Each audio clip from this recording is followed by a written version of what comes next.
The views and opinions expressed in this podcast are solely those of the individuals participating in the show. All persons described or mentioned in the podcast should be considered innocent until proven guilty in a court of law.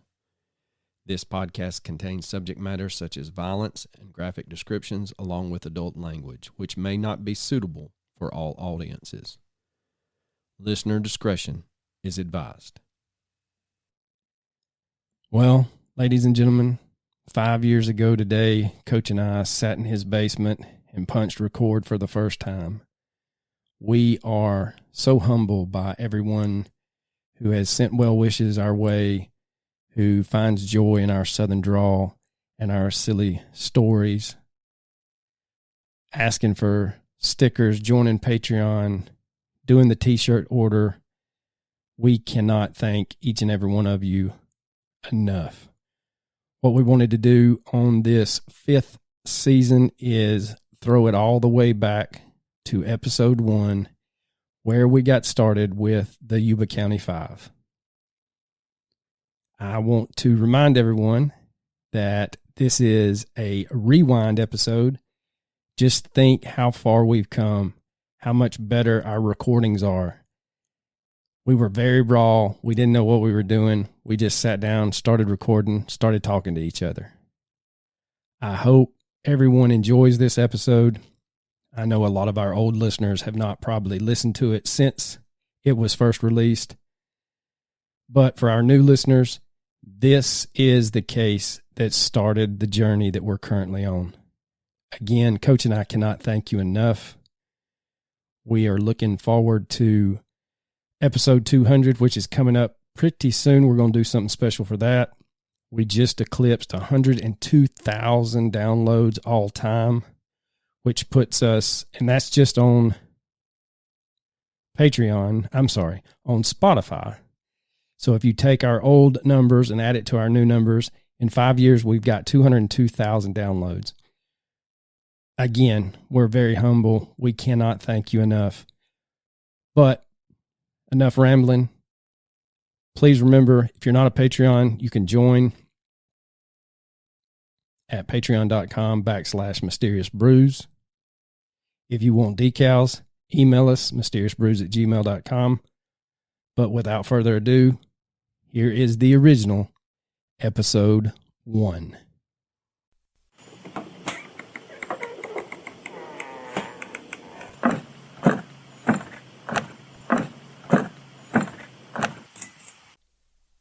February 25th, 1978. 5 men leave a basketball game in Chico, California. For unknown reasons, they make a detour into the Sierra Nevada mountain range. They go missing. 4 men are later found dead. 1 is never seen again. This is the Mysterious Brews podcast, and tonight we bring you the Yuba County 5. Welcome to Mysterious Brews Podcast, coming from a damp, dark, moist basement somewhere in Georgia. I am Arlo. And I am the coach.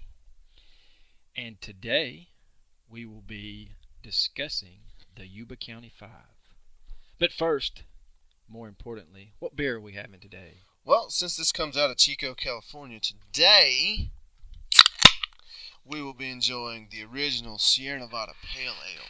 This is one of the most popular craft beer brands. As a matter of fact, it's the first beer I ever drank in my entire life that did not have the word light somewhere inside of it. It does come from Chico. It is a pale ale. It is a nice amber color. It's not too hoppy, but it is a little bit bitter. Has a little bit of fruity overtones. Absolutely. It's probably still one of my favorite beers, yes, even though it's been at least 15 years since I tried it. It's very good. Very refreshing. You know, interesting story. I had an opportunity to go to the brewery in Chico, and it is fantastic. If you live in the Chico area or anywhere near it, I couldn't possibly recommend that brewery even more.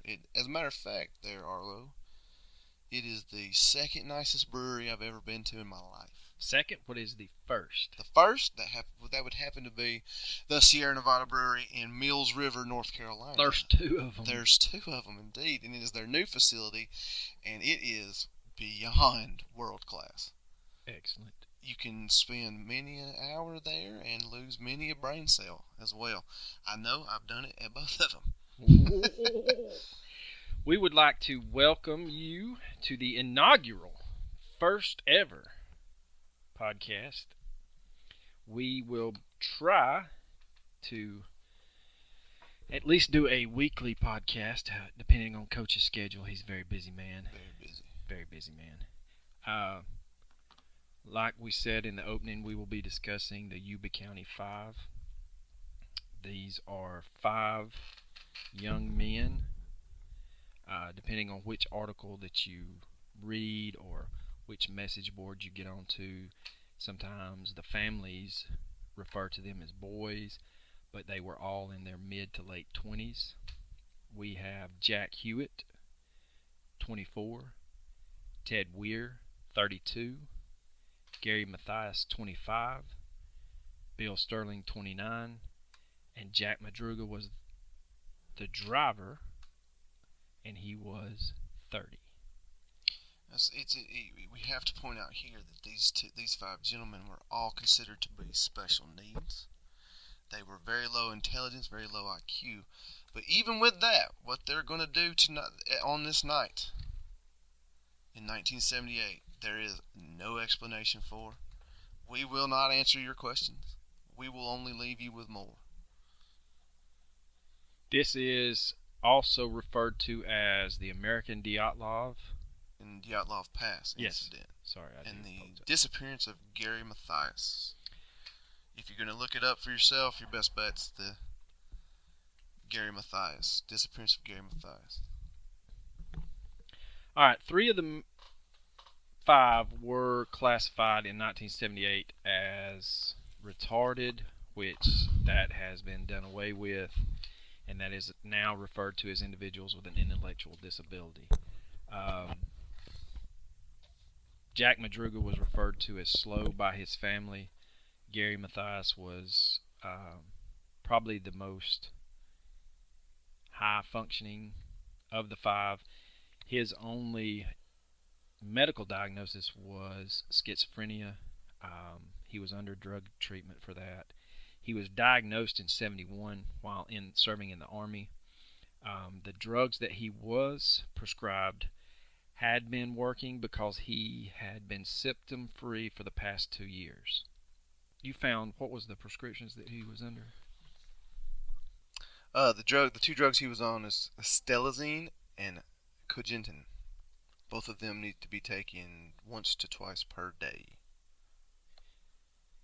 All right.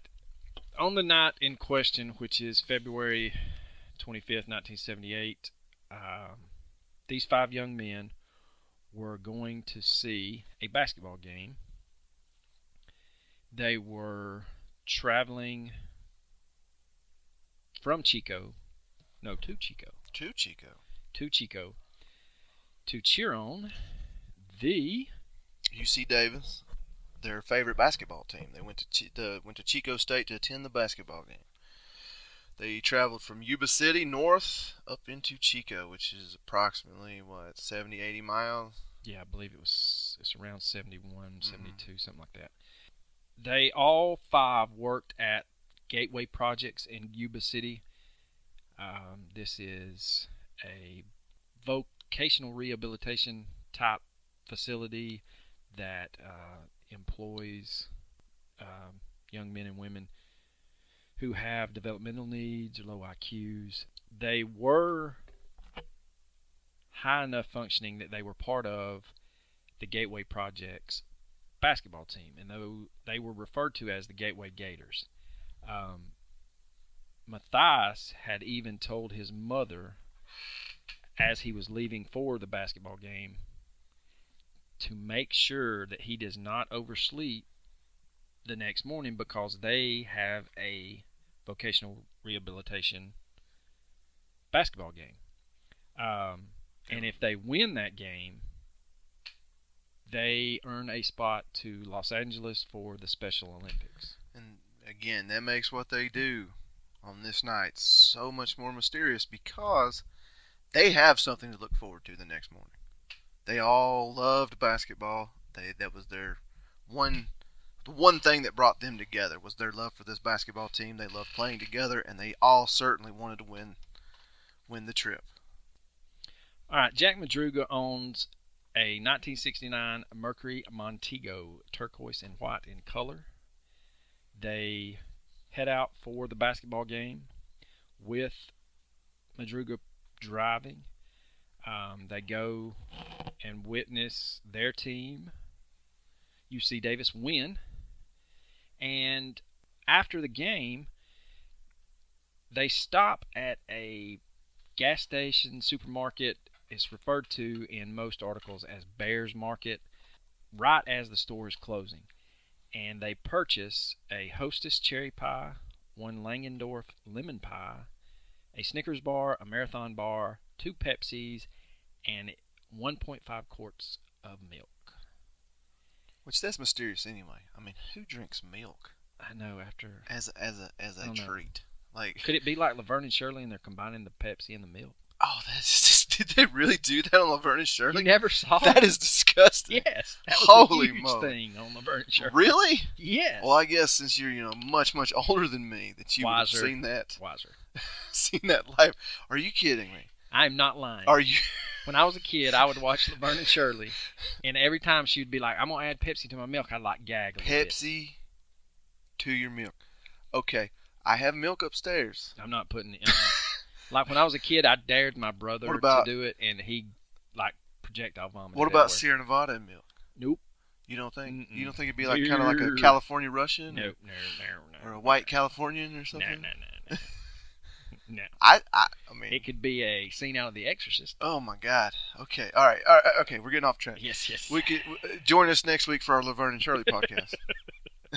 All right. So Ted's grandmother, Emma Jean, wakes up out of a dead sleep, almost as she explains it, afraid for her life at 5 a.m. on February 26th. She immediately gets out of bed, goes into Ted's room. His bed is empty. The bed's still made. And as soon as it breaks light outside, she calls Bill Sterling's mom, Juanita Sterling. Juanita tells Emma Jean that Bill is not home either, and that Juanita has been up since 2 a.m., worrying sick. Juanita had already called Jack Madruga's mom, and Jack Madruga's mom had stated that he was not home either. Ted's grandmother, Emma Jean, calls Jack Hewitt's mom, and while on the phone, Jack Hewitt's mom gets her daughter-in-law to walk down the street and talk to Gary Mathias' stepfather. And immediately, all 5 never came home. They immediately never came home? Yeah, well, same thing. Well, immediately they realized that all 5 were missing. They realized that, yes, all 5 are missing. Yeah, immediately. They never came home. At 8 p.m. on the 26th, Mrs. Madruga decides to call the police. Now, a lot of questions are raised as to why they waited till 8 p.m. to call the police. But back in 78, you could not go to the police department for a missing child, a missing adult, until 24 hours had passed. Well, and plus, I mean, they're adults. They have the legal right to not come home. It's not the same as, an 8-year-old. These are adults. These are men, intellectually disabled or not. They have every right to not come home. But as we have mentioned, they did have this huge basketball game that all 5 of them were, very excited for. Very excited to play in. So it basically has been 24 hours once she calls the police. I don't know if that was out of just pure luck or if that was planned. I have a feeling that they spent most of that day up until 8 p.m. until she called the police looking for them, trying to retrace tracks, but that's just pure speculation. That's not anything that's documented. Police begin to take interest after the boys are still nowhere to be seen on the 28th of February. Later on the 28th, Madruga's mercury is found, and this is what starts all of the weird questions. And let me tell you, folks, there's going to be about 1 million of them. 1 million of them. Once the car is found, it is not found anywhere near the route that they took to get to the basketball game or the route they should have taken to get home. Let me tell you, folks, the trip home from Chico to Yuba City is essentially one right turn on a highway. You go from Chico on I-99, or Highway 99 rather, and you make a right when it splits. And you just keep right on I-99, on Highway 99 all the way into Yuba City. It's about a 70-mile trip south. These gentlemen end up near Elk's Retreat or Bucks Lake, high above the Sierra Nevada, in the Sierra Nevada mountain range. They take some sort of detour, and they end up miles and miles north of their intended destination. And the car is found basically 70 miles away from Chico, totally out of the way, kind of like Coach said, on a deserted, ragged, rut-riddled mountain road.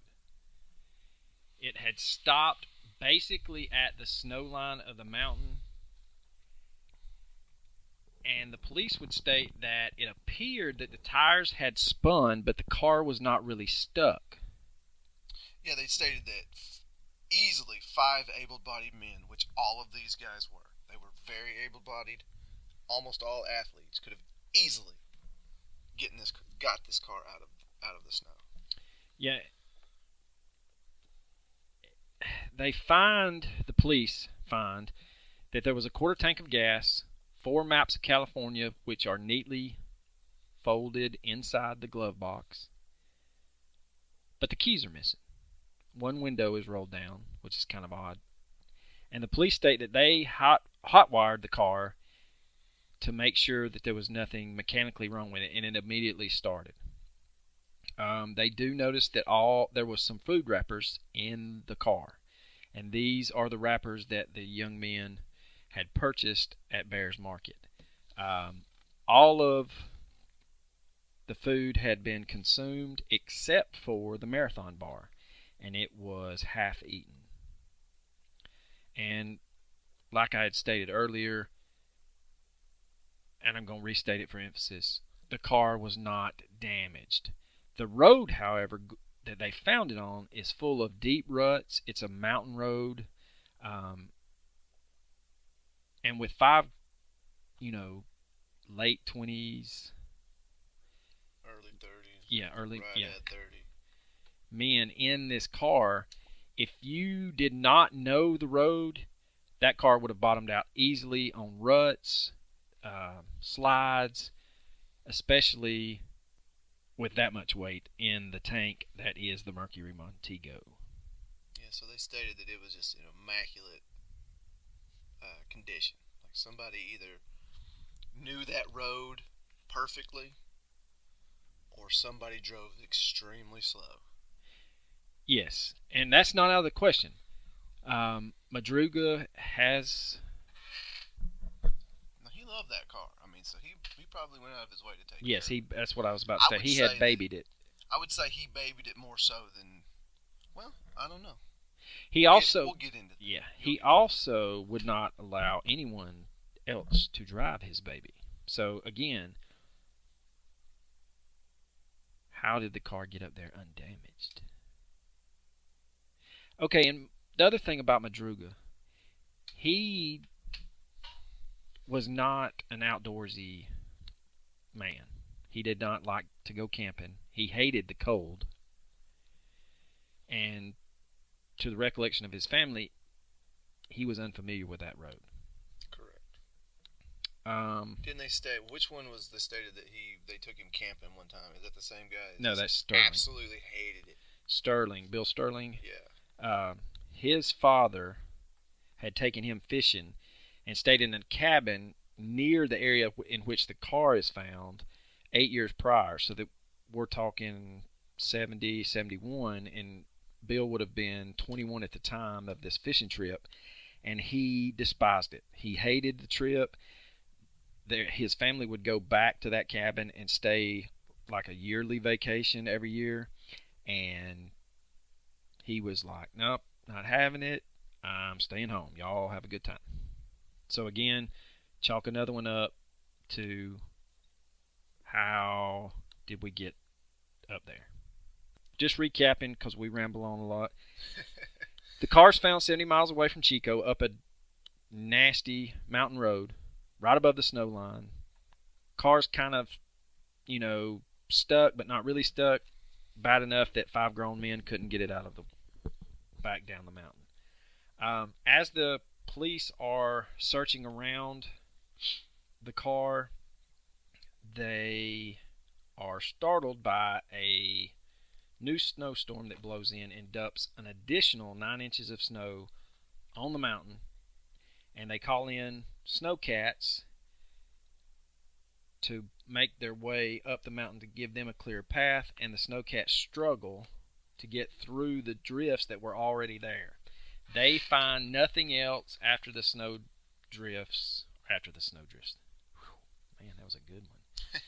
After the snowcats come through. Okay, but there is a sighting. Yeah, excuse me. Yes, there is a sighting, and that sighting is in the form of Mr. Joseph Shones, 55. This is a very credible, confirmed sighting.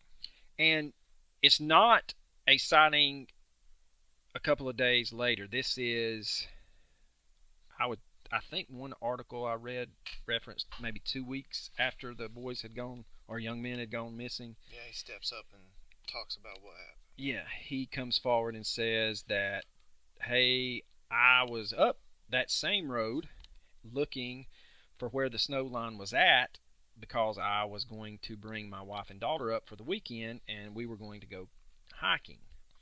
But I was in a VW Bug and it got stuck, and this all happened about 5:30 p.m. on the day that the 5 men go missing, which is the 27th. Well, No, I'm sorry, the 25th. What's interesting about him is he actually suffers a heart attack while trying to dig his car out. And so he lays down in his car, he waits to die, I would assume, Yes. or get over your heart attack. And he realizes that there are people around. Yes, at some time during the night, he said that he approximated about 50 yards behind his VW. He hears whistling and some low murmuring talking. And he gets out, yells for help. As soon as he yells for help, the headlights of the car goes out.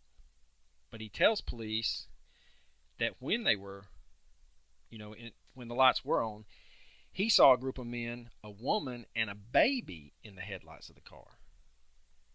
Keep that in mind, people, because that's going to be yet another mysterious nugget that we will have to talk about. But again, this poor man has suffered a heart attack. He is laying in his VW Bug. All of a sudden, he sees headlights, hears talking, gets out. Hey, I need help. And the lights go out. He doesn't hear anything else, so he gets back in his car, lies down again. And there's going to be another sighting. But there's going to be an issue with this sighting. Yes, and we'll get into that in just 1 second. Oh, am I jumping the gun? Just a tad. I'm so sorry. Mr. Shones states that a couple of hours pass, and he is either startled by or just happens to wake up and sees flashlights bouncing around above his car. And so he yells again, help, I feel like I've had a heart attack, and the flashlights go out. Eventually, his VW runs out of gas. It is still dark, and at this moment, Mr. Shones has a pair of brass cojones on him that he can hardly walk with, because he makes the decision to walk back down the mountain 8 miles to a lodge named Mountain Home. And this is a lodge that he had personally stopped at on the way up to have dinner. After suffering a mild heart attack, and yes, it was a mild heart attack, because once he is seen by medical professionals, they confirmed that he did suffer a mild heart attack. He walks 8 miles down a mountain in the dark after suffering a heart attack, passes the Mercury Montego and notices that it's empty and that one window is down, but he doesn't have time to look around. He's heading down. Now, during his, I guess, sleep or trying to recover from his heart attack, he did tell police that he initially saw what he thought was a truck behind the car that was casting the shadows of the people standing in front of him. And well, although he did report that to police. In this news article I'm looking at right now, it states that, however, Shones admitted he was not certain about the second vehicle. He said, "I was half conscious, not lucid, hallucinating, and in deep pain. Whether I half saw or half imagined the second vehicle, I just don't know." But he said he was certain about seeing the Mercury. Early Saturday morning, like February 25th, Shones managed to walk 8 miles back down the road to a mountain lodge where the manager drove him home, and Shones' wife later took him to the local hospital. Shones said he told his wife he had seen a, quote, pickup behind the car, but does not remember now why he said that. And in regards to the actions of the people that he saw turning the lights off, Imogene Wheeler stated that her son certainly would have responded to a call for help. She said, quote, "Ted and Bill Sterling once helped a person get to a hospital who had even overdosed on Valium." End quote. So, not responding, if it indeed was the 5 men, is definitely out of character for them. Now, so Shones may have imagined a second vehicle, but he called it a pickup truck. Okay? A few weeks later, there's going to be a reward offered. Friday, March 3rd, there will be a reward posted by the sheriff's office, and a woman comes forward who asked to not be identified. Said the men were in front of Mary's Country Store in Brownsville, a small town more than an hour's drive over backcountry roads from Rogers Cow Camp, where the Mercury had been abandoned. She stated that she saw the 5 men in a red 1950s model pickup truck about 2 p.m. Saturday, February 25th, in the Brownsville area of Yuba County, about 40 miles northeast of Maryville. She was backed up by her employer, and they did receive the reward money for coming forward. But if you have an opportunity to follow us at Mysterious Brews on Instagram or Mysterious Brews on Twitter, we will be posting the picture of the map. That is not a very good map, but it does point out exactly where the people were. They left, where they went to Chico, and where the car was found, and where the bodies were found. But you see, if you look to the southeast of Lake Oroville on that map, you will see Brownsville is insanely out of the way for any of these locations. So, I don't know about you there, Arlo, but I don't take any credence to this sighting. No, and we'll get into it a little bit more in depth when we get into the whys that we cannot answer. But, again, it is a little... It's funny that she came forward after the reward is posted. And again, you know, referencing that map that Coach pointed out, it just, if you're going that direction, you're already, you know, if for some reason that car is, you're stuck or you're lost, you wind up at a gas station at another city, you could at least ask for directions. Again, you know, there's not a whole lot of credence in her claim. I don't see it. So they go missing on February 25th. Yes, and that's what I have now. The dates, that's another thing with this. the dates, some of them say that the 25th was the day of the basketball game. Some say the 24th was the day of the basketball. We're just going to say the 25th. Let's just say they went missing on the 25th. Yes. All right, so the car was found what day? The 28th? 28th Okay. is found. Snowstorm comes, dumps a bunch of snow. They call off the search. They can't find anything. There's no footprints anywhere. You know, Mr. Shones comes forward a couple of weeks after the car is found and gives his side of the story. And basically, you know, we're talking the 1st of March, first couple of weeks of March, and there's nothing. And then there's still nothing. There's the Shones report, which is verified and credible. And then there's the March 3rd report from the unidentified woman, who is not credible. And then we don't have another break in this case, another sighting or anything, until June the 4th. Correct. And this is where everything gets even weirder. The more we go, the weirder it's going to get, folks. Yes. Oh, God. All right, so basically, we're talking about June the 4th, a group of motorcycle riders going up the same mountain road that the car was found on months earlier, and they come upon a Forest Service trailer. And this is basically a trailer out in the middle of nowhere for the Forest Service in case they're out doing fire watches or in case someone gets lost. This is an option for shelter. When the motorcycle riders, you know, get off their bikes, they smell something sweet and disgusting, which anybody that has any experience, which was 2 words that were used to describe me in high school. Sweet and disgusting. But basically, that is the smell of rotten flesh. And thank God the motorcycle riders decide to investigate the trailer. And this, when we say trailer, we're not talking about a fifth wheel. We're talking about a 60-foot trailer. And so it's a little misleading to say the same road. They were on that same road, but when you say the middle of nowhere, we're talking 19.4 miles away from where the car was found. North. And we already know that 8 miles south is a lodge. Again, another nugget of what the fuck is going on here. Yeah. So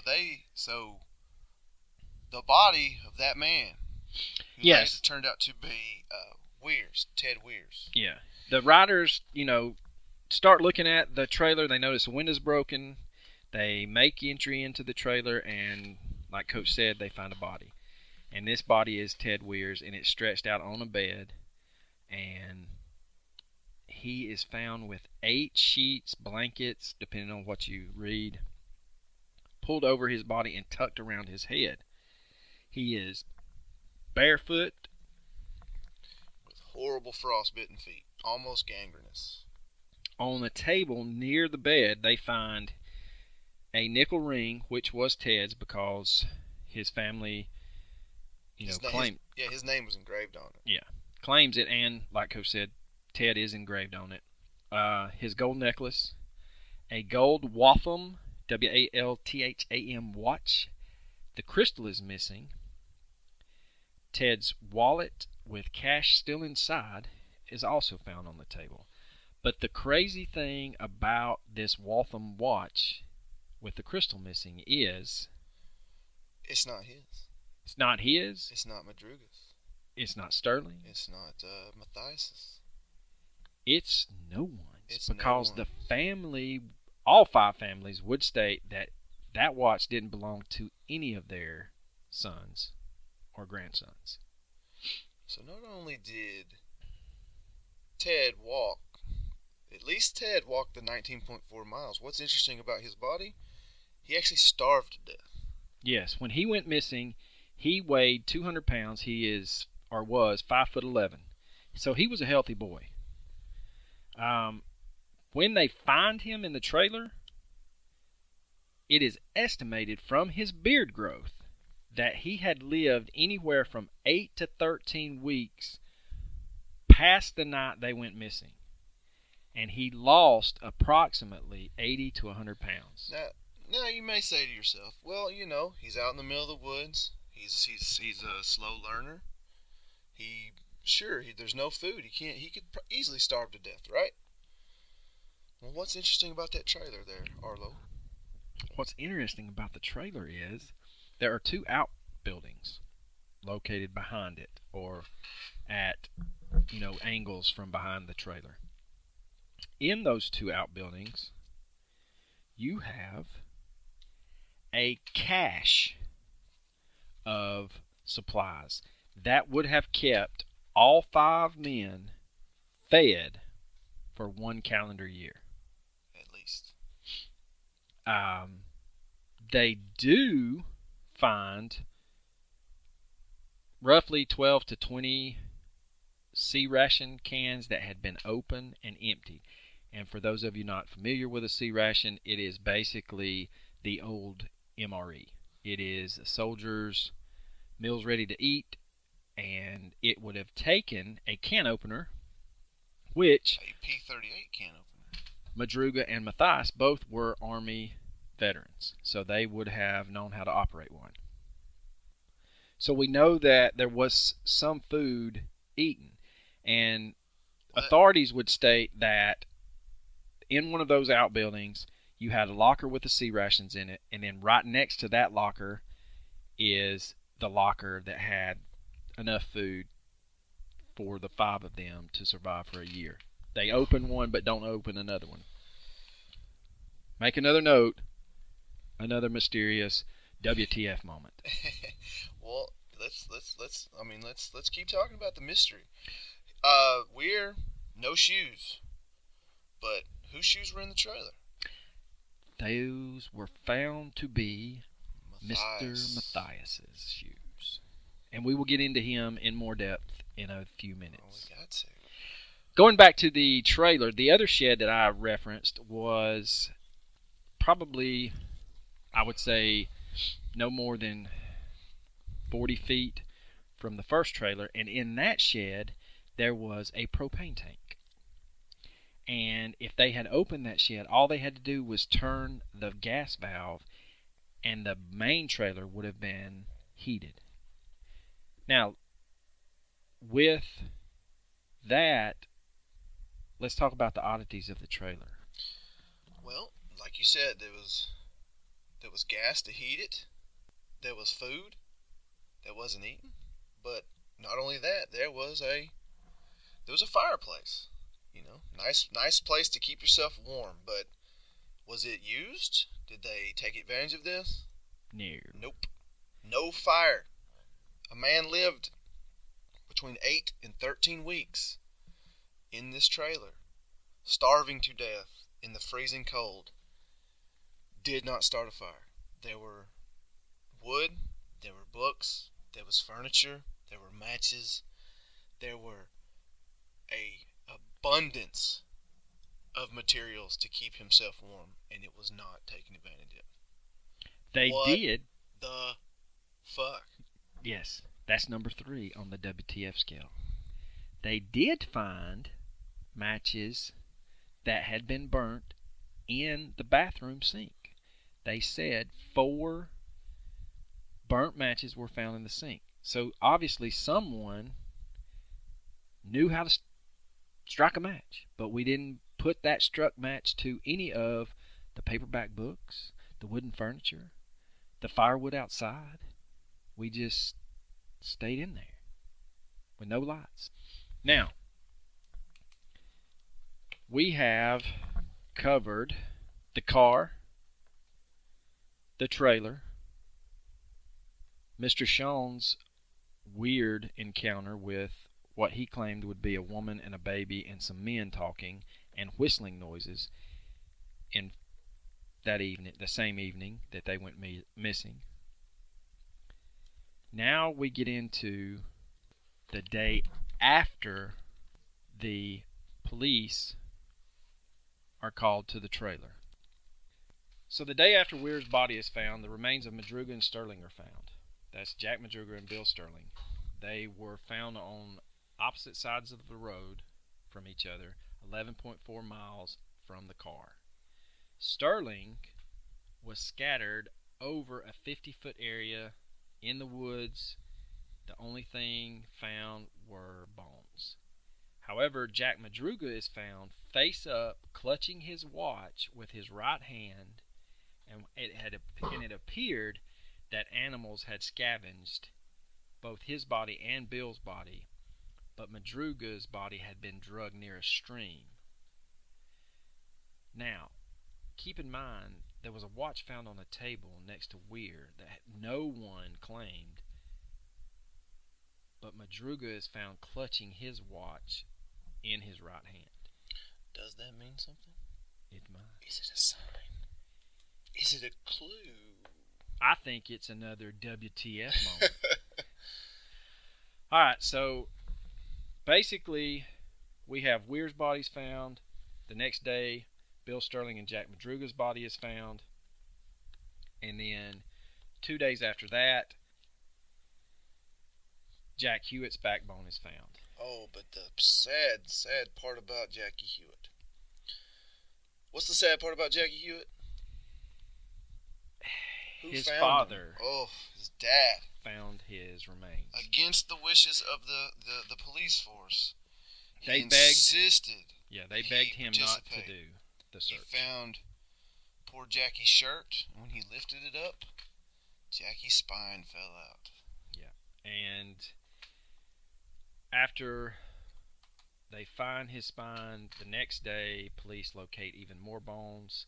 Jackie's Levi's, his shoes, and basically 100 yards from this, his skull is found. Now, what is interesting about all of that is his skull is found only 2 miles from the cabin. So again, what the hell? I mean, you got Weiher found in the trailer, Sterling and Madruga found 11.4 miles from the car, further away from the trailer, and then you're looking at the skull of Jackie Hewitt found 2 miles from the cabin. Now, what I'm curious about is the fifth man. Where's Mathias's body? Where'd they find his body? They have yet to find his body, and as of today, he is still considered missing. And as of this recording, he's been missing for 41 years, 4 months, and 4 days. There has been many people declared dead in shorter amount of time, but he's still considered missing. He is not considered dead. And I don't know if that's a family issue or if that's a state issue. That's interesting questions that, again, we don't have the answer to. But yeah, you're right. In much shorter time frame, people have been declared dead. But for 41 some odd years, he is still considered a missing person. So we're looking at Hewitt, Sterling, and Madruga. Their bodies were all found northeast of the trailer. What is interesting is northwest of the trailer, they find, and I refer to they as the police, find 3 wool blankets and a flashlight. The flashlight was rusted and in the on position. And I know some of you naysayers out there will say, well, how'd they know it was on? Well, it's because if you push that little button forward, it turns on. If you pull it back, it's off. And it's one of those nice 1970 model silver ribbed models that was heavy as hell. It did have batteries in it. But the only thing that we have to date, like Coach said, that ties young missing Gary Mathias to the whole scene is what? His shoes. What? His shoes were located in the trailer. The prevalent theory about his shoes being left in the trailer is like... Well, Gary was a much smaller man than Weiher. Weiher was a big man, so big men wear big shoes. Yes, and like Weiher, the police again, theorized that his feet were also, frostbitten and swollen, and so it would make more sense for him to swap shoes to keep moving and keep trying to find help. Now, are we going to delve into... Well, I mean, these are the facts. This is the part that ends the facts of what we know. We're left with 4 bodies, 1 man missing, and we know the facts of where they went, where they ended up, except for, of course, Mathias. But now, we get into the fun part. And, well, fun for us, frustrating for most. We get into the why. And this is the dark, deep rabbit hole of the Yuba County Five. Yeah, there is no end to this. There are rabbit holes upon rabbit holes upon rabbit holes. But the main point of this podcast will be the question why. Why? Over and over again. And let's start with this. Why the fuck did these guys drive out there? What could have possibly possessed them to take such a detour? And I mean literally, again, if you look on our Instagram or Twitter at Mysterious Brews, you will see a terrible map. But even with the terrible map, you can see that there is absolutely no reason for these men to end up here. And if anyone has researched this and you have a better map, please post it to either our Twitter account or our Instagram account.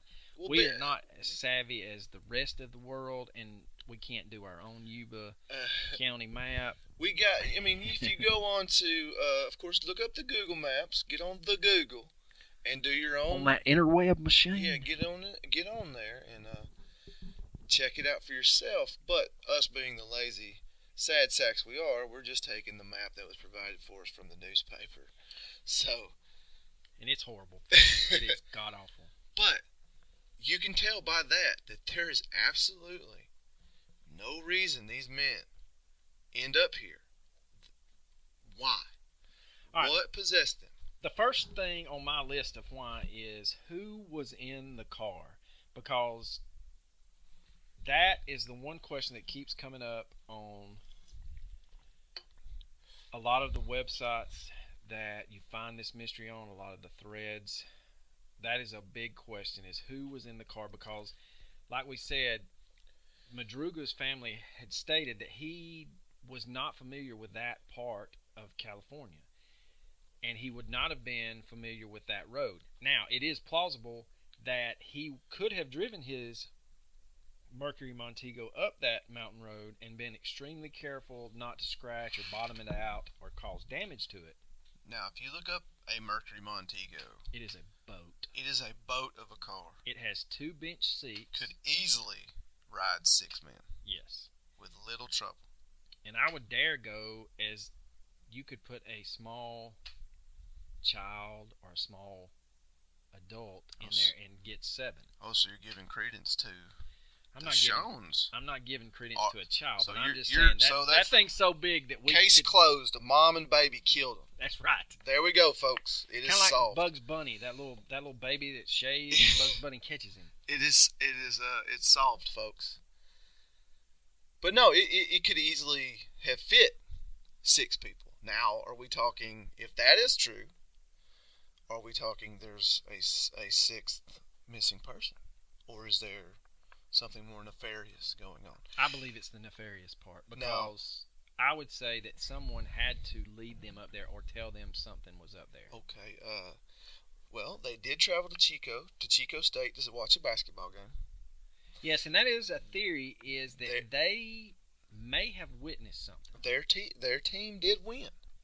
And they are 5 special needs men. So, now, looking at them, you might not be able to tell that. So did they get a little overzealous with their celebration? They may have, and pissed off the wrong person. And pissed off the wrong person who is such a diehard Chico State basketball fan that they're willing to murder 5 men in a remote area of California. I'm thinking this is the part where that theory breaks down. Yeah. As soon as we start talking about it, it goes to shit but basket. Could they have saw something they weren't supposed to? And that goes to some theories that was put forth by one of the family members that they have a strong sense of right and wrong. If they saw someone that needed help, they would step in and help them. Which, if true, completely goes against Sean's testimony of them turning the lights off and getting quiet. Right. Again, which is another WTF moment. What the hell? Why? Yeah. If they have a strong sense of right and wrong, they're going to step up and help when need be. What made them go quiet there? And if you do get on the interwebs and that Google machine, there's not a whole lot about Sean's description of a woman or the truck. And like Coach had said, Sean's later came out and said, look, I was having a damn heart attack. I may have imagined that there was a woman or a baby or a truck. Now, again, is hallucination a symptom of a heart attack? And according to She Coach, who is a doctor, she said it is possible. It is, and there's not likely. There's like some Reader's Digest edition word that she referenced that it was a $9 word. Yes, and we are working on a $6 budget. All right, we had already discussed the what we feel like is a bullshit sighting in Brownsville. Well, getting back, I'm sorry to go back, but getting back to what happened in Chico, Weir's sister-in-law stated that they seen something at that game, at the parking lot. They might have seen something and didn't even realize they seen it. So the theory of them seeing something that they weren't supposed to is that idea is shared with some of the family members. It is, and we'll get into the sister-in-law even more in just a second. But let's get into that bullshit Brownsville sighting. She states... But why? Because it goes into... Did we not agree that it was bullshit? Yes, we do agree that it's bullshit. But the lady that collected the dang reward, said that when she saw them, she only saw 4 of them. Oh, well, that is interesting. And they were in a red pickup truck. But this is after Shones gave his statement. Yes, it is. And she says that she saw these young men 2 days after their disappearance. She references Hewitt and Sterling in a phone booth. Now, the funny thing is, Sterling, I believe it's Sterling, hates using the phone. So... maybe he was just standing there. Yeah. And then the other 2, Madruga and Weiher, go into the store, and she remembers them because they had big-eyed expressions, and she found that extremely odd for grown men to have such big-eyed expressions. Well, anything's extremely odd when you're lying through your teeth. That is true, and here's the clincher for me.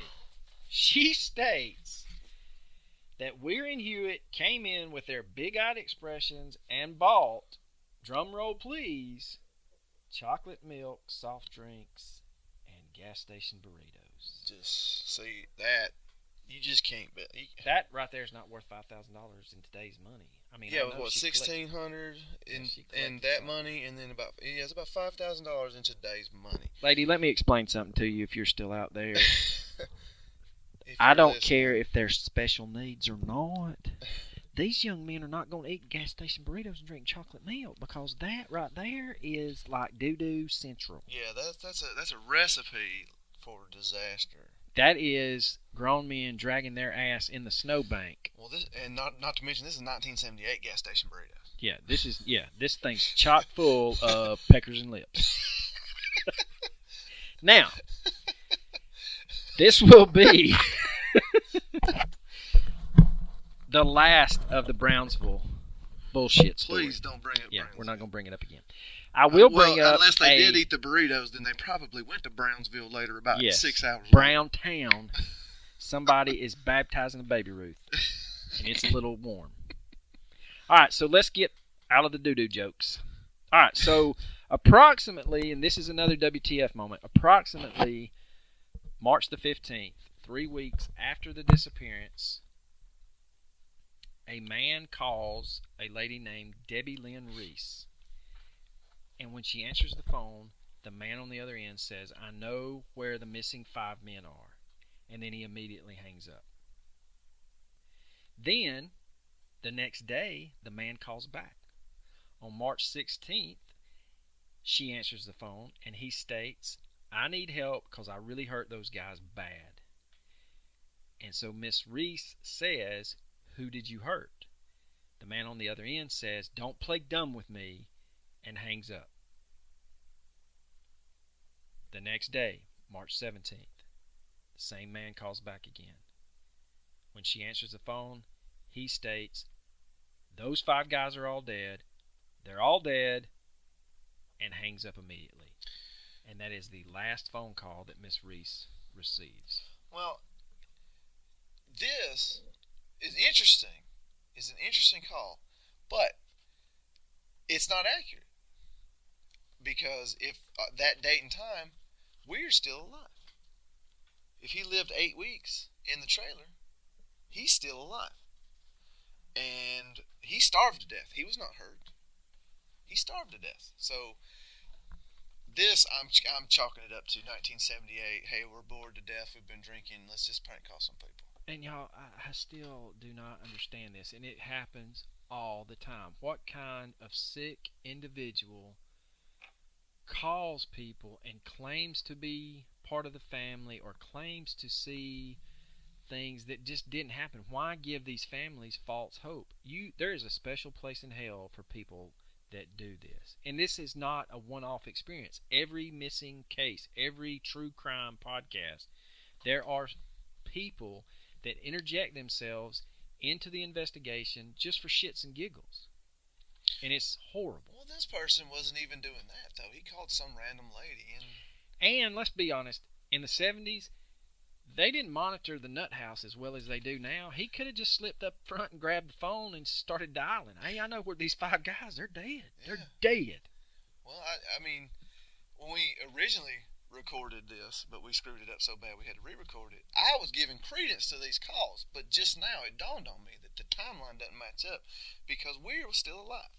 Yes, and it is theorized that not only was Weir still alive, you have to possibly, that many C rations, you possibly have to theorize that most of them were still alive. Well, they didn't eat them, though. They only ate, 20? Yeah, there was 20. I mean, 20 C rations in 8 weeks? Well, no. I'm just saying 5 guys. I mean, you could have struck out. Well, that's true. Never mind. Again, I've been proven wrong. 5 guys? Did they later found a burger chain? Yes. And they had the best fries you've ever eaten. This whole time, we've been talking about those guys? Those 5 guys? Those 5 guys. Yes, we have a twisted, dark sense of humor. All right. So let's get into some more wines. Why? Okay, let's do it. Okay. Why did they go north? Why did they leave the car where it was? What could have possessed them to walk 19 miles north, away from the lodge, in away a from snowstorm? And shelter. You've pointed out that not only is it 19.4 miles, but it's pretty much in a straight line from the car. And as we all know, as the Mythbusters have proved, look it up, people. You can find this on the YouTubes. If you are lost and you are wandering alone, you tend to list off in the direction of your prominent hand. If you are right-handed, you will typically list off to your right. If you are left-handed, you will list off to the left. But these, at least one gentleman, possibly 2 because of the shoes. Well, there had to be at least 2 because who wrapped him up in a sheet? So there was at least 2 people in this cabin went pretty much in a direct line. And then the other 2 that are found 11.4 miles from the car, they're not making that wide of an arc. You're still walking 11 miles in a straight line. Yeah, they were either walking from the car to the cabin or from the cabin to the car. And again, if it's still snowing outside, it is on record, the police have stated that the snowcats had problems making it to that cabin 2 days before the 5 go missing. Yeah, we're not talking about a 19.4-mile hike on a level ground. We're talking 19.4 miles uphill into the Sierra Nevada mountains with snow drifts. Ooh. Keyword Sierra Nevadas. A lovely, lovely beer that we have enjoyed today. I've enjoyed more than I should, so I probably have a little bit of a.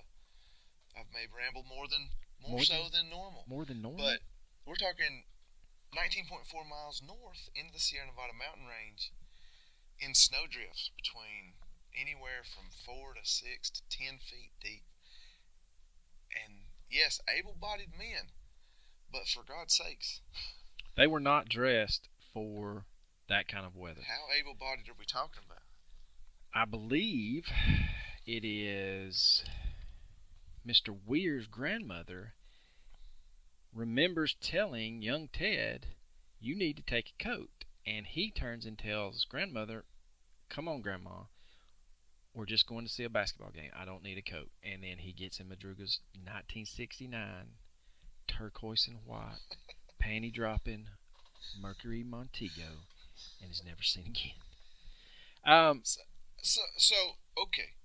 So we can't answer why they went up there. So let's try to answer why they walked that way. Could there be somebody making them or something making them? Because I assure you, the only thing that could possibly make me hike 19.4 miles uphill in the snow would have to be an 11-foot or taller Sasquatch. Yes. And we are talking about the Sierra Nevadas. And there are theories out there that the whistling that Mr. Shones heard could have been Sasquatch whistling. And I will agree with you on the fact that the only way I'm running through snow, barely clothed for such an experience, is if someone or something is going to hurt me. But if I'm with 4 other people, or even you, I'm like pushing somebody down. He's not getting me. Oh, absolutely. If you or I are in the Sierra Nevada mountains and there's a Sasquatch, I'm taking your knee out immediately. Yeah, sorry, buddy. You're going to take one for the team. I don't have to outrun the Sasquatch. I just have to outrun you. I just have to outrun you. That's right. And I am fat and slow, so I am hobbling your ass. Oh, God, he got me. I'm going to hobble you misery style with a sledgehammer. It's for your own good. It is. I would really appreciate if you didn't hobble me like misery. I would have to, because there's nothing. I mean, are you just carrying around a sledgehammer in your damn back pocket? Hey, let's just kill him. Hey, looky there. Well, I am a purple belt in jiu-jitsu, so I'll probably just straight ankle lock you till they snap. Oh, that's true. But maybe. Oh, that sound. That's a good sound. As a matter of fact. Oh, yes. That's a good sound. It's a good sound. But honestly, what could have compelled them to not only go there, but once they're there, why not try to get the car out of the snow? Why not walk back down? Yeah. Why not walk to the lodge that you had to have passed? Yeah, and it was probably still glowing with patrons. If a man that had a mild heart attack is capable of walking downhill 8 miles. 8 miles to save his own life, 5 able-bodied men are able. Well, they're clearly able because they made it up 19.4 miles to a cabin. Okay, well, all right, let's get into the whys at the cabin. Okay, so the other thing that is prevalent when you start checking this whole thing out is, did they not start a fire because they were hiding from someone or something? And the something is referenced as either Sasquatch terrorizing these 5 men, or people have gone extraterrestrial. I myself do not want to go a little extraterrestrial. I mean, we'll get there. We're going to have to get there. And probably later podcast, we're going to be talking about everything here on the Mysterious Brews podcast. Follow us at Instagram or Twitter at Mysterious Brews. Shameless plug. All right, so well, I mean, honestly, you don't build a fire. These are special needs men. It is confirmed. If it is just Weiher and Mathias at some point, but maybe he's alone. Weiher's family describe him as having a complete lack of common sense, deriving from his mental disability. He goes so far as to question them as to why he should stop at a stop sign. And the most glaring example of his lack of intelligence is that one night he needed to be dragged out of his bed while his bedroom ceiling was burning in a house fire. For what purpose? He was simply worried that he would be late for his job the next day if he left his bed. Now that, my friend, is low functioning. is low functioning. That is the definition of low functioning. But is he so low functioning? What I had read that perhaps he would have been scared to since the trailer was locked and they had to break in. Perhaps they thought it was private property and they were scared to build the fire. They were scared to open the rations and eat the food. They were simply scared that they would get in trouble. But are you so low functioning that you're going to allow yourself to starve to death? Well, and to point out the fact... Or was it Sasquatch? Well, and also to point out the fact that, yes, he is low functioning because he wanted to sleep instead of getting out of a burning building. Please keep in mind, ladies and gentlemen, that these 5 men were smart enough to understand the rules of basketball. That is true. And I must tell you that if we are equating their intellect to the basics, you're looking at a childlike behavior, but there's still that primal behavior of, I'm hungry and there's food right here, I'm going to eat. That is true. You don't lose that primal brain function. And the thing is, here's another WTF moment. He starves to death, he's malnourished, but somehow they have kept hydrated. Do do do do do do do do. Yeah. Yep. Well, yep. That is Yep. I know, but here, and the reason I bring that up is, yes, there was snow around. If they were taking the snow, melting the snow for water, how were they they're melting smart the snow? enough. How were they melting the snow if there's no fire? Well, they're just bringing it inside, and eventually it'll melt during the day. That's what I would hypothesize. I don't believe it was cold enough up there that they couldn't melt snow inside. I don't know. He didn't freeze to death. He died of starvation. That's true. All right. So. Well, he died of a combination of hypothermia and probably, starvation. yeah, both. Just saying. Here is Hashtag just saying. Another. How, why did they get up the side of a mountain? Is this thing that is very prominent in the very region that we are speaking of, the valley. It is called Tule fog, Tule. And according to certain websites like Web Sleuths, 4chan, that night there was a fog in the valley. And the Tule fog is a very thick fog that can last for days. It can reduce the visibility to less than 500 feet. Now, on Reddit, there was a thread that was theorized that this Tule fog is the cause of them making a wrong turn. But going back to this lovely map that we have referenced time and time again, this wrong turn is the complete wrong direction. And if you do hopefully go so far as to look at the actual Google Maps, get a more in-depth look at this area, like we said, to get back to Yuba City is one right turn. It's probably just a keep right. on a highway. To get to the wilderness area, they're going to have to go through the city of Orville, which is a small town, and as we all know, small towns have many streets. So they're going to they didn't make one wrong turn. They made many. Yes. They went there for whatever reason. They had a purpose.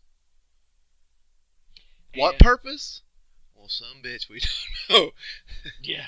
And we're not going to answer. We're not going to answer. So if you want to turn us off now, go right ahead.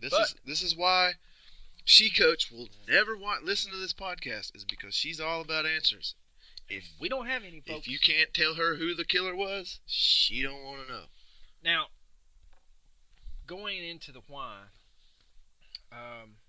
Jackie Hewitt's sister-in-law posted on a blog that she felt like the boys had witnessed an altercation between a group of men and a woman at the basketball game. The 5 men go to the woman's aid. A confrontation ensues between the Yuba County 5 and a group of men that are harassing this woman. And she theorizes on this blog that Gary Mathias is thrown from a bridge, dying from the fall. The 4 remaining hop in the Montego and escape. And this is how they wind up fleeing the scene and make all these wrong turns and head up a mountain. But I will say this, our producer, soon to be audio technician as soon as he gets out of the 8th grade. Just joking, he's a little bit older than that, folks. Mini-Me stated that how can Gary be thrown from a bridge near the basketball game, but his shoes are with Weir's body? That's true. Well, again, that's where the rabbit holes come in. Like, yeah, you're gonna chase them. Any logical explanation you're gonna come up with, we're gonna poke holes in. So out of what, mourning, they witnessed their friend die, so they and just then they decide jump in there, dry his shoes off, they just and then decide to take his shoes with them. Yeah, I don't think that's happening. All right, another weird theory is that this confrontation the sister-in-law poses may have taken place at the convenience store they bought the snacks at after the basketball game. But again, that would mean that all 5 are in the car and they're fleeing the gas station and headed up the mountain. I don't know, people. I mean, I feel like they were running for something. That is, I guess, the only plausible idea in my mind. Hold on. So let me just go ahead and poke a huge hole in the sister-in-law's theory. Is we know for a fact that they bought these snacks at the convenience store after the game. So you witness your friend be murdered. But I'm going to buy me a Langendorf lemon pie. But you have to get that milk and Pepsi to mix together. That's right. In the most disgusting possible and I'm going to chase it with a lemon pie. Or a marathon ball. So, there you go. That, to me, that goes there. Shit on that one. Yep. That's another theory out the window. Well, and here's another thing. Now maybe it did happen at the convenience store. Now, that could be possible. Was there a bridge for Mathias to be tossed over at the bridge? I mean, at the store? They could have, but, I mean, she could have. I mean, throw hers out. I mean, let's just say that there's another theory that they witnessed something at that convenience store and they're running from it. And so we'll get into where one of them would have run in just a few minutes. But to poke another hole in this whole thing is Mr. Shones. I know that he had stated that he may have been hallucinating when he had his heart attack, and he may or may not have seen a truck. All right, so the car is found 2.5 hours from Chico, up a mountain road over some mountain lake. The game that they went to see ends around 10 p.m. Sean's claims, to his recollection, he saw 5 men, a woman and a baby, and 3 others, whatever combination of 5 you want to come up with, between 11 and 12. Now, that doesn't add up. I mean, if you add 2.5 hours to the end of the game, you're looking at 12:30, 1 o'clock the next day. Do I put a whole lot of time or a lot of stock in this time theory? No, because the man had a heart attack, people. It's the 70s. It's the late 70s. That VW is not going to have a dash clock in it. I mean, he could have easily gotten his times wrong. Yeah, I really do believe that he did see someone. I don't know if it was those 5, but I do believe he saw someone. Well, that again, and the damn car's parked behind his VW. If he didn't see them, who the hell did he see? Little green men. I mean, well, he had to have seen someone that is a part of that car because the car's found. And the other thing with Sean's, the car, depending on what you reference, is as close to his VW as 25 feet or as far as 50 yards. According to the great website Wikipedia, it says 20 feet. Ladies and gentlemen, if I'm having a mild heart attack and there's headlights 20 feet behind my vehicle, I'm belly crawling. Y'all gonna take me to the hospital? Yeah, I don't care if I have just belly crawled up onto I'm risking axe murderer. I'm risking the fact that you're an axe murderer because I'm just going to do it. Yeah, I mean, I still 25 feet. I just don't. The man walked 8 miles downhill after suffering a heart attack. People, if he can do that, he could have easily walked 25 feet and determined whether there was a truck, there was a woman, and then it gets into. They would have helped this man. These 5 men would have helped Sean's if he was asking for it. Mm-hmm. Okay. Well, at this point, I just, what does the family think? What's the family think that forced them up there? Now, there's a Sacramento Bee article that I recommend that is chock full of good stuff. This is what they state. There was some force that made them go up there, Jack Madruga's mother, Mabel, says firmly. They wouldn't have fled off into the woods like a bunch of quail. We know good and well that somebody made them do it. We can't visualize someone getting the upper hand on those 5 men, but we know it must have been. They seen something at that game, at the parking lot, says Ted Wheeler's sister-in-law. They might have seen it and didn't even realize they seen it. I can't understand why Gary would have been that scared. Even a fire, he says. All those paperbacks, and they didn't even build a lousy fire. I can't understand why they didn't do it unless they were afraid. He can't imagine what they were afraid of. Neither can investigators.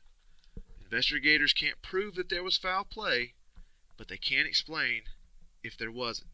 They can't explain the events if there wasn't. They don't even know if Gary Mathias is dead. They think he is.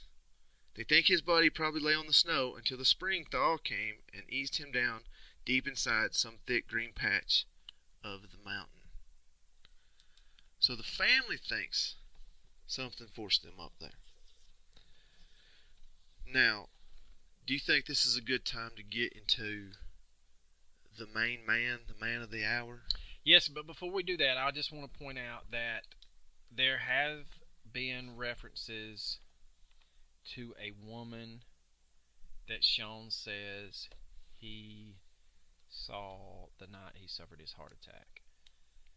It is on record that Teddy Weiher had longer hair, a 70s style haircut, and I would dare say, in a couple of his pictures, he has a white boy fro. Gotta love it. And if he's backlit from headlights, depending on how curly this white boy fro is, he could have been mistaken, especially if you're having a heart attack, as a woman. So, I mean, again, I'm not discrediting what Sean says. I'm just trying to explain some of what he says he saw, because Exactly. he is under stress from the heart attack. So now we will get into the missing individual of the Yuba County Five, and that's Gary Mathias. Again, it just boggles my mind that he has not been declared dead. It's 40 years, he is still classified as missing. He would be 66 years old if he was still alive. Yeah, and that's just extremely odd to me. But anyway, I will not get hung up on that. All right, so we have established that he has not been found. The only thing that ties him to that mountain, that scene, is his shoes. His shoes were found with Ted's body, and we had already discussed that we felt like, and the police theorized, that since they walked 19 plus miles through the snow, he is probably suffering swollen feet, and he is also probably on the verge of frostbite on his feet. So he's going to take the larger shoes and continue trying to, I guess, find help. Well, let's give a little background on Mr. Gary, because of the 5 men, he is the least handicapped. Let's say handicapped. He is the least mentally challenged of the 5. He actually has schizophrenia. Yes, and he was diagnosed with this in 71, I believe, when he was in the Army. Mm-hmm. He was discharged from the Army. Yes, after his diagnosis, he does get a discharge. It is referenced in a lot of things that I read that while he was in the Army, he was a little rambunctious. Let's just call it that. Just a tad. He was on the other side. He's of had the a law. few. He's had a few spats with the law, as it were. Yeah, he dabbled in the illegal drugs. He some of his Army buddies have come forward and said that he was abusing drugs during his Army days, but I believe he's right around that age where schizophrenia crops up. So I mean, he disappeared. He was 25. Yeah, he was 25 years old when he disappeared. But he was able to receive his discharge because he punched a cop. Oh, and that's not good. Asking why, he stated that he just figured if he punched a cop, he would get out of the Army. And yeah, I'm pretty sure that's not going to look good on the job application. And also, what's strange about him, which all ties into all the weird thing, I mean, all the what the fucks, is this is the one that is missing. He's never been found. He's also the one that was the least close with the 4. He was the outlier. He was the new friend. Yes. The other, basically, the other 2 pairs, I guess you could say, they, of the 4, each one had their best friend, but they all 4 were friends. He was the last to come into the mix at the center, and so I feel like they're probably including him because he's part of the basketball team. Well, I mean, they were friends. I mean, let's not just say that they weren't friends with him, but he was definitely the new guy. Yeah, he was the new boy. Kind of like in every heist movie, Yep. The one guy that somebody the vouches for is the new guy, and he's the one that ends up. He's the one that ends up going crazy. He's like, he's working for the fans. It's like we've got this heist plan down. It's gonna work without a hitch, and then you get into the bank. And damn it, Bobby! He get into the bank, and he's like, "Let's kill every one of these motherfuckers." He's the new guy. So, and he's the schizophrenic guy. And but I'm not going to bat for his schizophrenic episodes. I'm not going to bat for his history, but he's not had an episode in 2 years. So I mean, that's true. But he's also on meds twice a day. He's also on meds twice a day. He also is the most headstrong and influential of the group, and he also has friends. Where? It's in a town that is close to this road called Forbestown. It's basically halfway between Yuba and Chico on a road that is extremely easy to miss. Someone could end up lost headed north towards that mountain if they're trying to get to Forbestown. Now, to throw the monkey wrench in this theory, his friends do come forward, the friends that we are referencing from Forbestown, and they say that they have not seen him, they have not spoke to him in over a year. So it's not the type of friends you would just spring on in the middle of the night. No, it's not like me and you. It's not like I can show up naked on your front steps ready at to 2 in the party. morning. Yeah, and you'd Ready be to like, party. damn, dude, I ain't seen you in a year. So, yeah, you're not going to roll up to this house at 12:30 at night with 4 friends they've never met on some random... Even though you are driving a head-turning, panty-dropping, turquoise and white Mercury Montego. With a car like that, you're lucky that it is leather interior. Yes, you are. So it is easy cleanup. Yeah. I'm hoping it's vinyl and you just spray it out. All right, so back to young Mathias. We punched a cop to get out of the Army, but we also have a record. And that record includes assaults on both men and women. This is before he is stabilized with medicine. He was hospitalized several times, but like a little Houdini, Gary escapes all of these hospitalizations. In 1974, he escapes in his pajamas, and he walks/hitchhikes approximately 100 miles to his house. And to be able to hitchhike and catch a ride in pajamas. Schizophrenic pajamas. Schizophrenic. Hospital gown pajamas. Is pretty amazing. Yes. But the fact that he knows where his house is at. Yeah. And then for it to be approximately 100 miles. But I will Timmy Topper you on the 100 miles. I hate when you Timmy Toppy. He is hospitalized again in Portland, Oregon, and decides, this is not my bag, baby. I'm heading home to Marysville, California from Portland, Oregon. And ladies and gentlemen, you can Google Maps it. And that's approximately 540 miles. And when he gets home, his family asks him, why are you here? And his answer, I was tired of the hospital. I just wanted to come home. For no other reason? I'm going to explain something to you.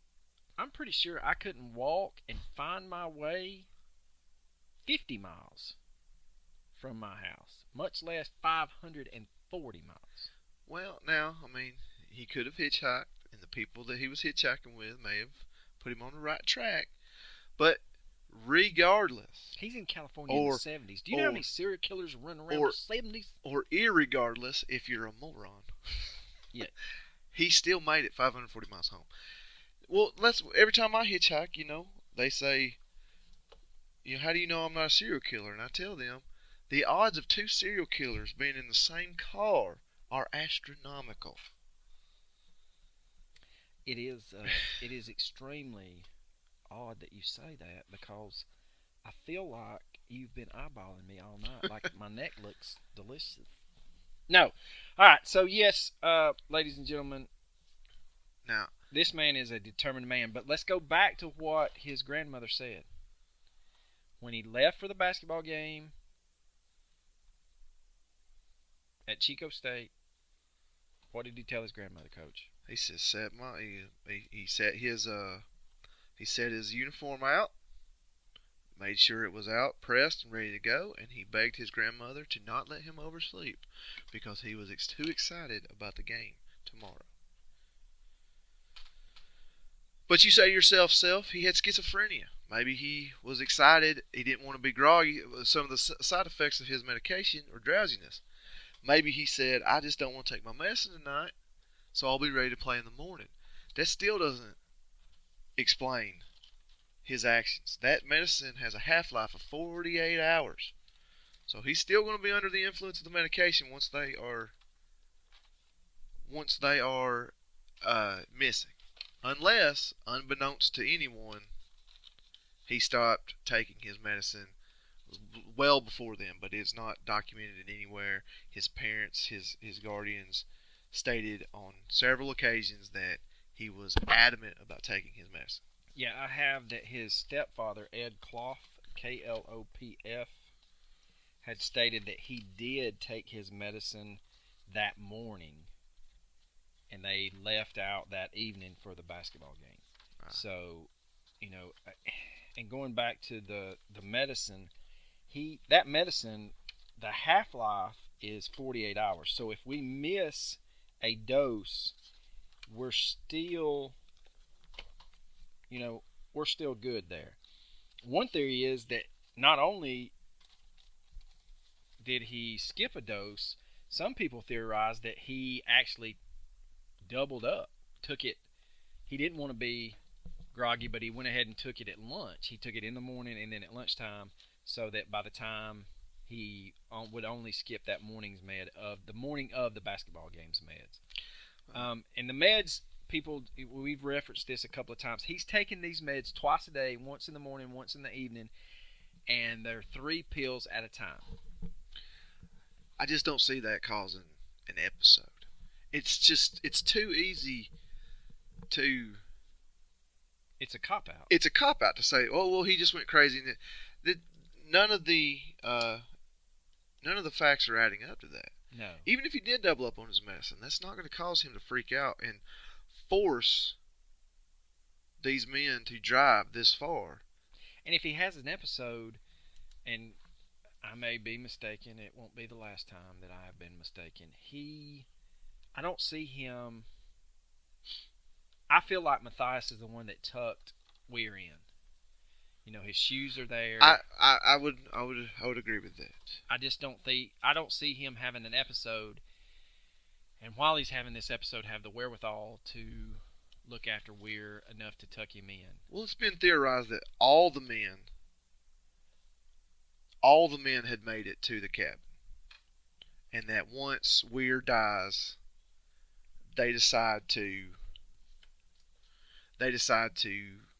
either go their separate ways. We know that 2 of them stuck together. All right, but we do know that we've theorized 2 months. What is it? Madruga and Sterling stuck together. Maybe Mathias and Hewitt went off to the west together, and we just never found him.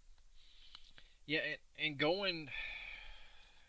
talking about northwest of the trailer, there were some oddities that way. They found the blankets and the flashlight. Yeah, maybe that was Mathias.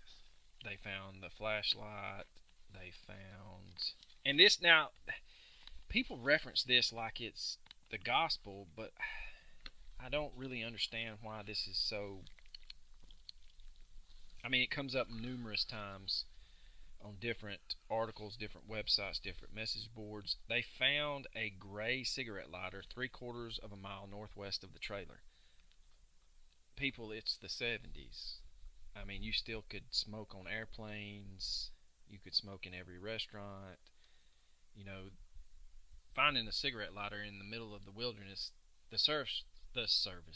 Whew, that Sierra Nevada's It's odd. The Forestry Service probably, all of the guys with the Forestry Service probably smoked. Or at least carried a lighter if they were going to get trapped out. You got to be able to start a fire. It is odd to find a lighter, but it's not so odd that you can connect it to anything. Right.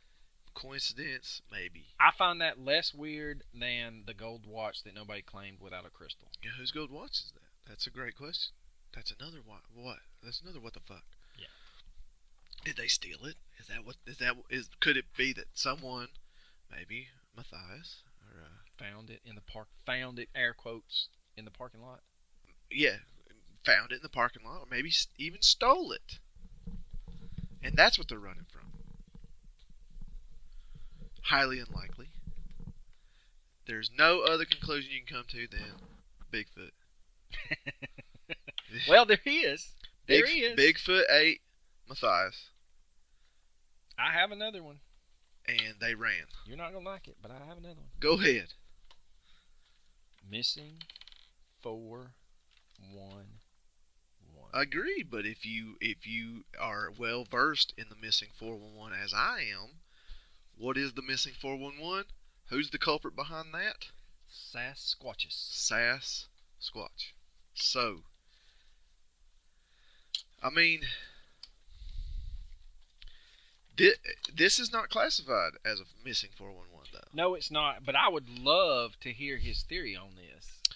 Maybe we can call him. Yeah. Maybe somebody can we did. put him maybe on we did such a good Missing job. Bruce podcast. We did such a good job with our first Missing Bruce podcast on the 5th time we've recorded it that David Politis will just jump right into letting us. And he's like, hey, those new guys in Georgia, yeah, they own it. Yeah, they're on top of it with the poor editing and the southern accent and the visibly drunkenness by the end of it. The dank, moist basements that they're recording out of. I really got to meet these boys. We'll reach out, folks. We will reach out. The 4 people listening, have no fear. We will reach out. Let me be more specific. The 4 people that are not close family members that are and listening. Unfortunate friends that have been forced to follow us on Facebook. Instagram and Twitter at Mysterious Brews. Okay, so Mini-Me is dying over here. He is basically He's written a novel. Yeah, he has. He has been. If that scribbling noise you've been hearing in the background is the furious ramblings of our producer. Mini-Me. How old are you now? 13? 14? 27? Yeah, okay, 27. All right, so there is no way, this is Mini-Me's hypothesis here, there is no way that Mathias has been missing this entire time, is 66 years old, not revealed his identity. He absolutely loved his family. He is documented at walking over 500 miles just to get home. But he got home because he was tired of the hospital, not necessarily because he loved his family. Well, Mini-Me's theory is he hates to break it to us, but Mathias is dead. And all the theories about him killing the other 4 and getting away with it and going Jason Bourne and living this false identity, it's bull. He says those are all debunked. But it's so nice to think that way, though. That's the whole point of a mystery, is the fantasy of, but what if? What if it was aliens? What if it was Sasquatch? What if he later changed his name, got into acting, and now he's the great Zach Galifianakis? He looks good for a 66-year-old. I'll have to say that. I'm not sure how old Zach is, but I'm thinking it's a little less than 66. Well, Google 66-year-old actors and compare to Mathias. And I will say this, people. The only pictures of these 5 men is that grainy black and white photo, and Mathias looks which we will be posting. Yeah, and Mathias looks like a creeper with a school crossing guard hat on. Well, bus driver that is his 60s. that is his army. That is his army cap.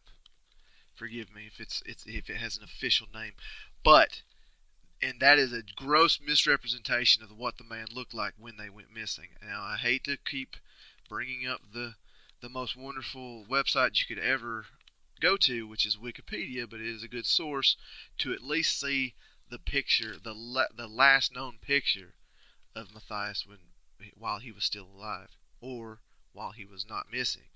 It is actually, you can see that he's got his hair grown out, he's got thick bottle top glasses and a mustache. He looks a little more normal, but still very, very high on the creep factor. Yeah. I don't think you're getting in a car with him. I wouldn't, but no. All right, so I think we've exhausted the whole Mathias situation. I think we've covered most of it, but now we got to talk about what we think. What the fuck happened? What do we think? What are our conclusions that are not going to satisfy anyone?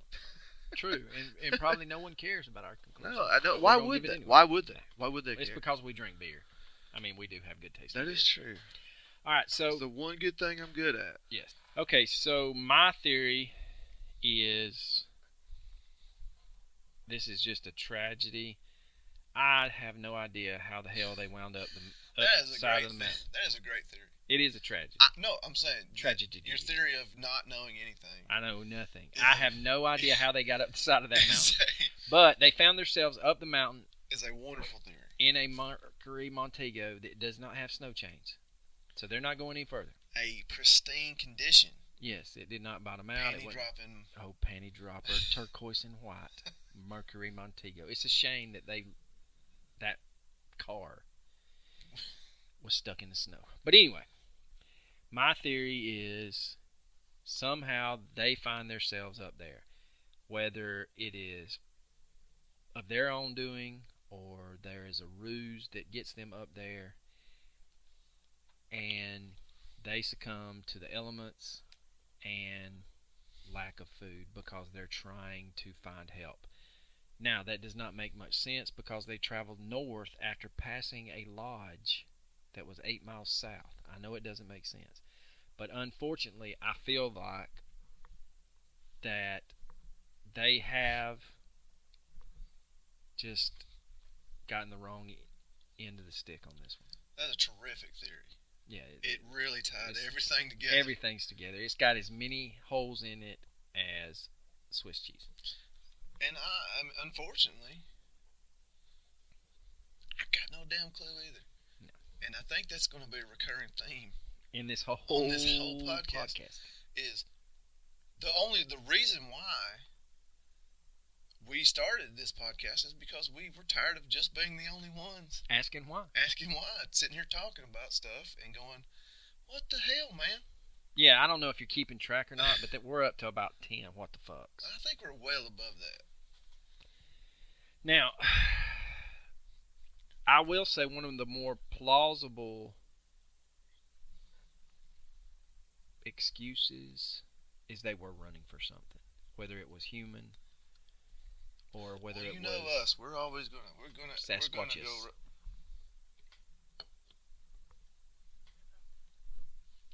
We're always going to err on the side of Sasquatch. Yeah, that's just our nature because we are firm believers. He's not Harry and the Henderson though. You will not. Yeah, you will not convince us otherwise. But Mini-Me has handed me his theory, and his theory is. Drum roll, please. I think that they were forced up there and subsequently killed by someone or something. And Mini-Me's in our camp. Sasquatch lives. They were killed. They were killed slow but surely. And Mathias was the only one they killed quickly because of a fight they had with him, or Sasquatch ate him whole. That is a terrific theory. And Sasquatch poop has never been found, so if he ate Mathias, his bones will never be found because Sasquatch digests everything. I think they found somewhere along the way home. They came across something, and were not supposed to see or did not mean to see, and they were running. I do think they were running. That's the only thing that makes sense to me. They were running. Yeah, there's been some theories on web sleuths that they were herded up the mountain, but I don't see that. I think they were running and just kept making turns and then found themselves up this mountain. I think they were smart enough to know that what they saw was bad and they were in trouble and they were not going to run home for fear of whatever it was coming to hurt their families. And once they found themselves on the mountain, I do think that once the car was stuck, they may have just assumed it was stuck and was impossible to move.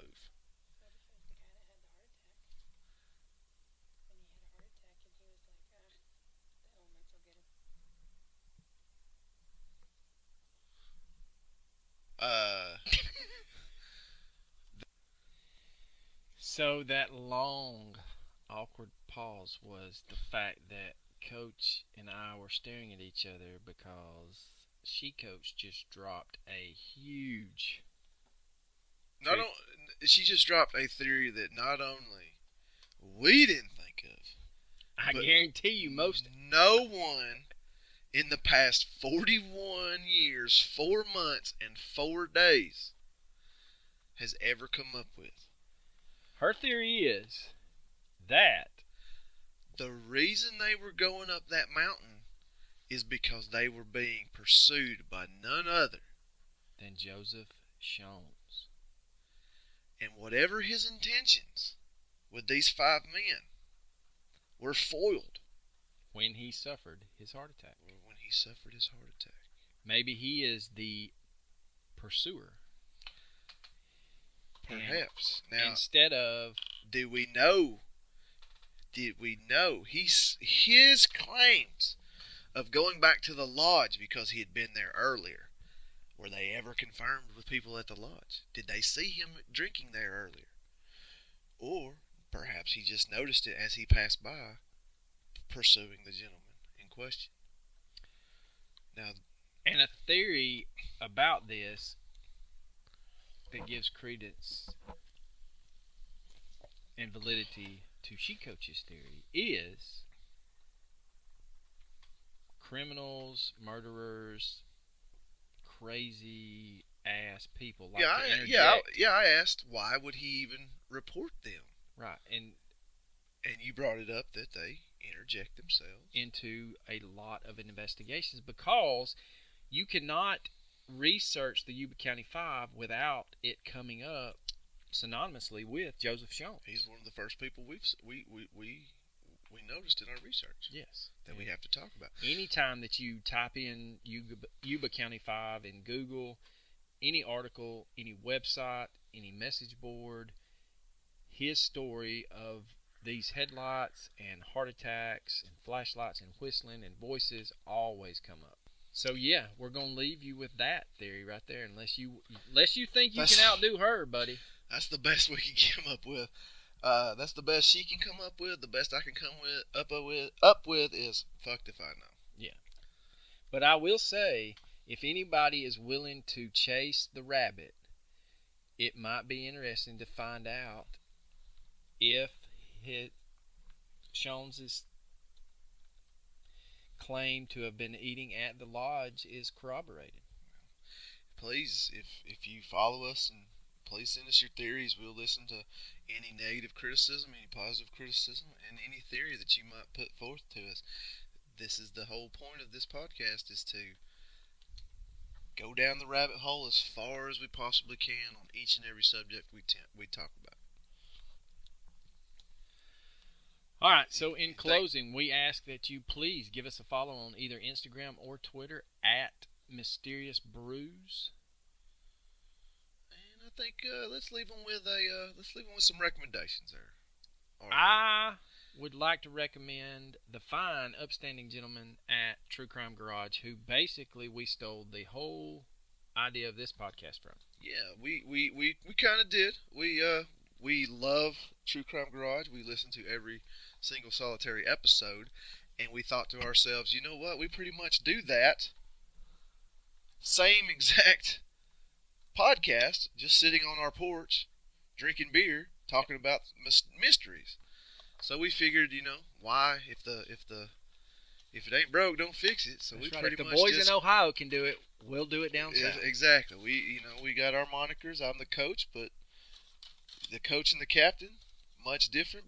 But I'm an actual coach. I don't think he's an actual captain of anything. I don't think he is. I've been a coach for many, many years. So please, if you have not, for whatever reason, if you can possibly find our podcast without ever finding theirs, I don't see how that's possible.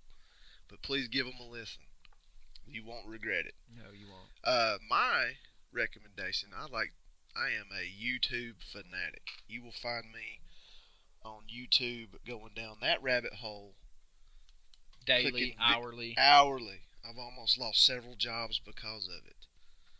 I love going down the YouTube rabbit hole. So my recommendation is going to be a very good a YouTube channel called That Chapter. It is he goes everywhere from mysteries from the internet to unknown crimes to dark web things. dark web. Seen. Yeah. I mean, there's no He real does a limit. great He job. he does a great job. He is from either Ireland or Scotland. I hate to say one and be wrong, but so he does mispronounce some American terms incorrectly. But as you can see, so do I. So give him a follow and and watch some of his stuff. I guarantee you won't regret it. Guaranteed you will probably find us covering some things that he's already covered, but we will try our best to do it In more detail. in more detail and even better. So, Plus, we're American. which that is helps. which is a We're bonus American. on this weekend of our independence. That is right. I hope England enjoyed their day at work. Yes, I do too. And But- please get off the lady soccer player. Who gives two shits whether she sipped tea and it was to either say that that's the end of the story or whether she was making fun of the British? It doesn't matter. No, it doesn't. It doesn't matter. Nothing And as matters. she said on ESPN, the men can grab their sacks and nothing is said. But God forbid I hold a pinky out like I'm sipping tea. That doesn't matter. The only thing that matters is where is Gary. That's right. Well, folks, that is all the time we have for today. And as you can tell, there is something very wrong with this scene in this deep, dark, dank, moist basement. Thanks for listening, Mysterious Bros. Bros. Because we're bros. Well, we've had about 8 mysterious brews, so we're definitely mysterious bros at this point. Mysterious Brews. Later. Deuces.